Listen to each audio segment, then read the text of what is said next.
பண்ணுறாங்க வீட்டில் வந்து இந்த மாதிரி விரதம் இருக்கணும் அப்படின்னு சொல்கிறாங்க. அதை கேட்டு வந்து எல்லாருமே ஆச்சரியமாக கேட்குறாங்க, இது என்ன விரதம் அப்படின்னோடனே, இது சுமங்கலி விரதம், புருஷனுக்கு எதுவுமே ஆகக்கூடாது அப்படின்னு சொல்லிட்டு பொண்டாட்டிங்க இருக்க விரதம், எல்லாருமே இந்த வீட்டில் இருக்கவங்க எல்லாருமே இந்த விரதத்தை கடைப்பிடிக்கணும் அப்படின்னு சொல்கிறாங்க. அதன்படி வந்து நானும் அத்தை இருக்கணும் அப்படின்னு சொல்லி கேட்டோன்னே, நீயும் தான் இருக்கணும், உன் புருஷன் நல்லா இருக்க வேணாவா, அதனால் நீயும் இருந்து தான் ஆகணும் அப்படின்னு ஒன்று சுந்தரி வந்து முகமே மாறிடுது. ஐயோ, ஒரு நாள் ஃபுல்லாக சாப்பிடாம எப்படி இருக்கிறது அப்படின்னு சொல்லிட்டு யோசிக்கிறாங்க. அடுத்து வந்து அனு வந்து நான் இருக்கேன் பாட்டி அப்படின்னோடனே, நீ இருப்பேன்னு எங்களுக்கு தெரியாதம்மா அப்படின்றாங்க. ரொம்ப சந்தோஷப்படுறாங்க ஆகாஷ். அடுத்து வந்து இங்கே நீ இருக்கியா இல்லைன்னு தெரியலையேம்மா, உன் இஷ்டமா அப்படி சொன்னோன்னே, ஏன் பாட்டி அப்படிலாம் சொல்கிறீங்க, நானும் கண்டிப்பாக அந்த விரதத்தை இருப்பேன் அப்படின்னு சொல்லிட்டு சொல்கிறாங்க. நம்ம அபி எல்லாருமே ஆச்சரியப்படுறாங்க. அடுத்து வந்து அபியோட வந்து குங்குமம் வச்சு விடுறாரு தாலிக்கு நம்ம ராகவ். அடுத்து எல்லாருமே வந்து குங்குமம் வச்சு விட்டு சொல்கிறாங்க, சரி இந்த ஃபார்மாலிட்டிஸே முடிஞ்சிச்சு, இதுக்கப்புறம் விரதம் எடுத்துருவீங்க, அவ்வளோதான், சாயந்தரமாக விரதத்தை முடிச்சிட்டோன்னே அதுக்கப்புறம் வந்து ஒரு பூஜை பண்ணிவிட்டு இதை முடிச்சிடலாம் அப்படின்னு சொல்லிட்டு பாட்டி வந்து சொல்லிடுறாங்க. இங்கே வந்து அபி ரூமில் உட்காந்துருக்காங்க. ராகு வந்து செமைய டென்ஷன் ஆகி வாழைப்பழத்தை எடுத்து வந்து கொடுக்குறாரு.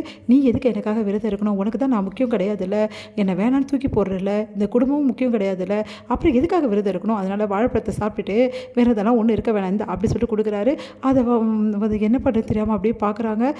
உடனே வந்து சரி சாயந்தரமாக விரதம் யார் யார் இருந்தீங்க அப்படின்னு சொல்லிட்டு எல்லாமே எடுத்து பார்க்கும்போது நம்ம அபியும் வந்து விரதத்தை முடிக்கிறாங்க. அதை பார்த்து ராகவ் ஆச்சரியப்படுறாரு. அடுத்து வந்து மதுவும் ஆச்சரியப்படுறாங்க. அடுத்து வந்து அபியோட நெத்தியில் வந்து குங்குமத்தை வச்சு விடுறாரு ராகவ். அடுத்து அபிக்கு வந்து ஆசீர்வாதம் பண்ணுறாரு. அபி எனக்காக விரதம் இருந்திருக்கா அப்படின்னா என்ன அர்த்தம், என்னை அபி விரும்புகிறாருந்தானே அர்த்தம், என் கூட வாழ விரும்புகிறாருந்தானே அர்த்தம். ஆனால் இந்த விஷயத்தால் மட்டும்தான் அபி இந்த மாதிரி பண்ணுறா, எனக்கு நல்லா தெரிஞ்சு போச்சு, இந்த விஷயத்தில் நான் எந்த தப்பும் பண்ணல அப்படின்னு சொல்லிட்டு இருந்ததுன்னா கண்டிப்பாக அபி என் கூட சேருவாள் அப்படின்னு சொல்லிட்டு ராகவ் ஃபீல் பண்ணுறாரு. உடனே ஆகாஷ் கிட்ட வந்து ராகவ் வந்து இந்த விஷயத்தை வந்து எப்படி சொல்கிறதுன்னு தெரியாமல் முழிக்கிறாரு.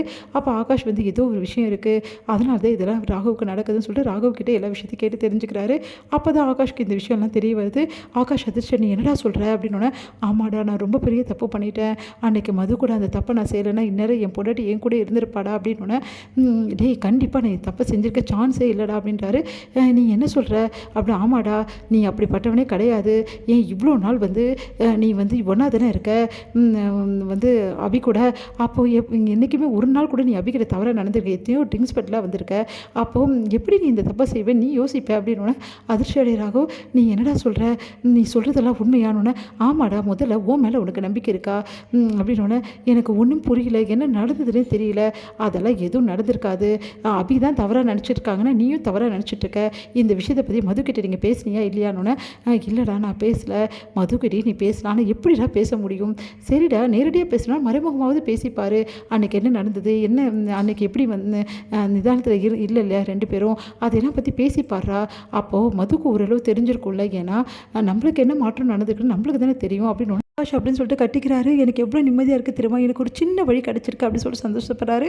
இங்கே வந்து அபி என்ன பண்ணுறாங்க, தூங்க போகிறாங்க. ராகவ் வந்து அபி அப்படின்றாரு, என்ன விஷயம் ராகவ் அப்படின்னோடனே, இன்றைக்கி நீ எதுக்காக விரதம் இருந்த அப்படின்னோடனே, பாட்டி இருக்க சொன்னாங்க அதான் இருந்தேன், பாட்டி இருக்க சொன்னாங்க நீ இருந்துட்ட, பாட்டி கூட தான் என் கூட சேர்ந்து வாழ சொல்கிறாங்க, நீ ஏன் வாழ மாட்டேங்கிற அப்படின்னோடனே அதிர்ச்சியாக பார்க்குறாங்க. நீ யாருக்காகவும் இருந்தியோ இல்லையோ எனக்கு தெரியாது, எனக்காக நீ விரதம் இருந்திருக்க, ஆனால் அது எதுக்காக, நீ என் மேலே பிரியம் இல்லை, என்னை விட்டுட்டு போகிறதா இருந்தால் எதுக்காக விரதம் இருக்கணும், உண்மையை சொல்லு வந்து அபி, என் மேலே உண்மையிலேயே உனக்கு விருப்பம் இல்லை, என் கூட வாழணும்னு உனக்கு தோணலை அப்படின்னு அப்படியே அதிர்ச்சியாக அபி பார்க்குறாங்க. எனக்கு தெரியும் அபி, நீ என்ன தான் மறைச்சாலும் சரி, என் கூட வாழ்கிற வாழ்க்கை உனக்கு பிடிச்சிருக்குன்னு எனக்கு தெரியும், ப்ளீஸ் அபி தயவு செய்து இந்த கல்யாணத்தை நிறுத்திடு அப்படின்றாரு. அதிர்ச்சி அடைகிறாங்க அபி, என்ன ராகவ் இப்படி சொல்கிறாரு அப்படின்னு.